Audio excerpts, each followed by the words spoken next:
যারা healthy recipe খেতে চাও তারা কিন্তু অবশ্যই এই ভিডিওটা দেখো। কাতলা মাছের এই গাদার পিসটাকে সুন্দর করে প্রথমে ধুয়ে টুয়ে নিয়ে তারপরে দিয়ে দিয়েছিলাম একটু লেবুর রস, তারপরে অবশ্যই সল্ট, তারপরে একটু চাট মশলা, তারপরে ব্ল্যাক পেপার আর একটু রেড চিলি পাউডার, আর অবশ্যই কিন্তু রসুন বাটা।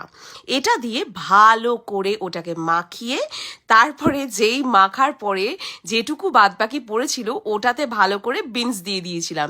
তোমরা চাইলে এটার মধ্যে একটু রিফাইন্ড অয়েল দিতে পারো অথবা বাটার দিতে পারো, ঠিক আছে, সেটা তোমাদের, কিংবা অলিভ অয়েল, তোমাদের যার যেটা পছন্দ। আমি এগুলো কিচ্ছু দিইনি, একদম নাথিং, বিশ্বাস করবে না। যাই হোক, দেখে তো বিশ্বাস করতেই হবে, একদম ফাঁকি ঝাঁকি না, একদম অরিজিনাল ভিডিও কিন্তু। অসাধারণ সুন্দর আমি এয়ার ফ্রায়ারে পুরো জিনিসটাকে বেক করে নিলাম। তারপরে তো তোমরা ভিডিওতে দেখতেই পারবে, দুর্দান্ত খেতে হয়েছিল। এবং বিশ্বাস করবে না, আমি ভেবেছিলাম হয়তো একটু আষ্টে গন্ধ বেরোতে পারে, কারণ তেল দিইনি, একদম অয়েললেস। ভাবলাম যে মাছের শরীরে তো অনেকটা তেল থাকে, তো একদিন নয় তেল ছাড়াই করে দেখি।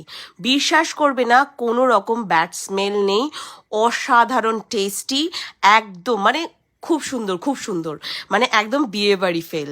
তো এইরকম হালকা ফুলকা রেসিপি দেখার জন্য কিন্তু আমার চ্যানেলটাতে সবাইকে এই ভিডিওগুলো দেখতে হবে।